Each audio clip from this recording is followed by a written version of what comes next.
दोस्तों हिन वक्त मूंसां जेको ज़िले ठटे जो सदर पेटेल सदर साईं मोहम्मद शरीफ़ तुनियो साहब मौजूद आहिनि।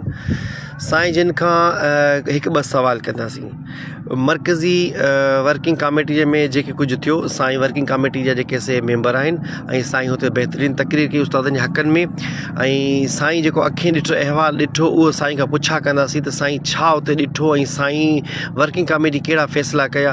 ऐं वर्किंग कमेटी निकिरण खां पोइ हींअर दोस्तनि जूं मुख़्तलिफ़ पोस्टूं अचनि पियूं ऐं मुखालिफ़त में अचनि पियूं, तो असां परेशान थिया, आम उस्ताद सिंध जो परेशान थी वियो आहे। सो हिकिड़े मेंबर खां सवाल कंदा ऐं कोशिशि कंदासीं ॿिनि मेंबरनि खां बि इहो सवाल कंदासीं। साईं मोहम्मद शरीफ़ तुनियो साहब, तव्हांजी महिरबानी, तव्हां मूंखे वक़्तु ॾिनो। साईं सभ खां पहिरीं तव्हां खां इहो सवाल आहे त वर्किंग कमेटी में तव्हां जेके फ़ैसिला कया, उनखां पोइ हींअर ॿुधूं पिया हाजी शफ़ी मसटो जी पोस्टूं, आरिफ़ कुरैशी जी पोस्टूं ऐं उनखां ॿियूं त इहे तंज़ीम जे ख़िलाफ़ पियूं अचनि ऐं लॻे असांजो जेको आम उस्ताद आहे उहो चाहे थो त तहरीक हले, असांखे हक़ मिलनि। आम उस्ताद न त उहिदनि में उनखे को इंट्रस्ट कोन्हे, मरकज़ी इलेक्शन में को इंट्रस्ट कोन्हे, कंहिं शइ में। आम उस्ताद चए थो असांखे सर्विस स्ट्रक्चर मिले, असांखे सर्विस काउंट थी करे मिले ऐं असांजा कम थियनि। सो तव्हां कीअं था ॾिसो, वर्किंग कमेटी कहिड़ो फ़ैसिलो कयो, हाणे कहिड़ियूं ॻाल्हियूं पियूं हलनि? जी साईं। बिस्मिल्लाहिर्रहमानिर्रहीम। अदा मोहम्मद अली साहिब, 21 तारीख़ ते असांजे वर्किंग कमेटी जो इजलास थियो, जंहिंजी सदारत मोहतरम गुलाम रसूल महर साहब कई, जेको पेटेल मरकज़ जो सदर आहे। उन में जेके फ़ैसिला थिया उन में पहिरीं तकरीर हाजी शफ़ी मोहम्मद सटियो साहब कई। उन तकरीर में हुन पंहिंजा इहे मौक़िफ़ अख़्तियार कया त दादा हीउ जेको फोरम आहे, इन जा जेके इख़्तियार आहिनि उहे आऊं ॾियां थो गुलाम रसूल महर ऐं साईं ज़वार सालिम ज़रदारी खे, छो त मुंहिंजी अक्षरत न आहे। अवां सां 24-25 ज़िला गॾु आहिनि। तव्हां जेको फ़ैसिलो कंदा, जेका इलेक्शन कमेटी चुनींदा, सां मूंखे क़बूल हूंदी, पर आऊं चाहियां थो त इहा इलेक्शन कमेटीअ खे तव्हां हिकिड़े पासे तव्हां इलेक्शन करायो, तव्हां तहरीक जे पासे न वञो।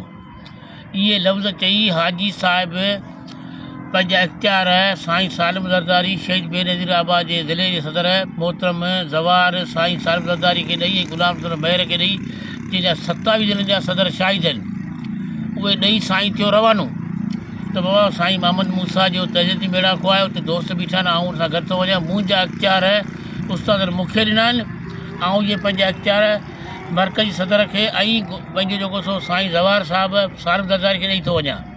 अच्छा साईं, त सवाल थो थिए, जॾहिं अख़्तियार उते ॾेई छॾिया, हाणे मरकज़ी वर्किंग कमेटी कहिड़ो फ़ैसिलो कयो ऐं जेको तहरीक जे हवाले सां मरकज़ छा थो चए? हाणे हाजी साहिब जो मौक़िफ़ जेको अचे पियो उहो त सफ़ा मदद, तव्हां उनखे कीअं था ॾिसो? साईं, आऊं चवां थो त ॻाल्हि इहा आहे त हिते सुवालु इहो थो पैदा थिए त जेकॾहिं 26-27 ज़िलनि जा सदर ऐं 5 ज़िलनि जा 5 डिवीज़न जा सदर वेठा हुजनि, उहो फ़ैसिलो कयो त सही मरकज़ तहरीक बि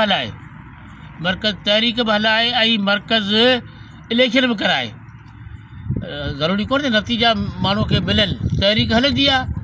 उन ते मरकज़ उहे फ़ैसिला कया आहिनि जेके वर्किंग कमेटी जे मेंबरनि कया आहिनि, छो त वर्किंग कमेटी जा जेके मेंबर आहिनि सो सिपरी मदारो आहे। उन में जेके ज़िलनि जा सदर आहिनि से चूंडियल सदर आहिनि, उहे सदर जेके आहिनि उहो फ़ैसिलो कयो त बाबा मरकज़ तहरीक बि हलाए ऐं मरकज़ इलेक्शन बि कराए। हीउ जेको फ़ैसिलो लथो आहे, आऊं उनखे ॾिसां थो त इहो फ़ैसिलो जेको असां हुते कयो हो उहो फ़ैसिलो आहे। मूंखे लॻे थो त हाजी साहिब जो दिमाग़ी तवाज़ुन सही न आहे, हिनखे गिद्दू मंदर में मोकिलियो वञे। हीउ उस्तादनि हक़नि जी ॻाल्हि नथो करे, हीउ बेवकूफ़ माण्हू आहे। हीउ जेका ॻाल्हि पियो करे, या आरिफ़ कुरैशी या ॿियो जेको हाजी लाइ टे लफ़्ज़ थो ॻाल्हाए, हाजी साहिबु लफ़्ज़ पंहिंजा चई वियो आहे त बाबा इहे तहरीक जा इख़्तियार जेके पंहिंजो इलेक्शन कमेटी जा जेका चूंडियो, इनजी तव्हांजी अक्षरत आहे, तव्हां जेको फ़ैसिलो कंदा सो मूंखे क़बूल आहे। हींअर आऊं तव्हांखे ॿुधायां पियो त हीअ रब थो ॾिसे, ऐं सची ॻाल्हि थो करियां त हाजी जेका ॻाल्हि पियो करे सा ग़लति आहे। हीअ ग़लति पियो बयानी करे, जेका दोस्तनि पोस्ट कया सा ग़लति आहे। वर्किंग कमेटी में इहे फ़ैसिला न थिया आहिनि।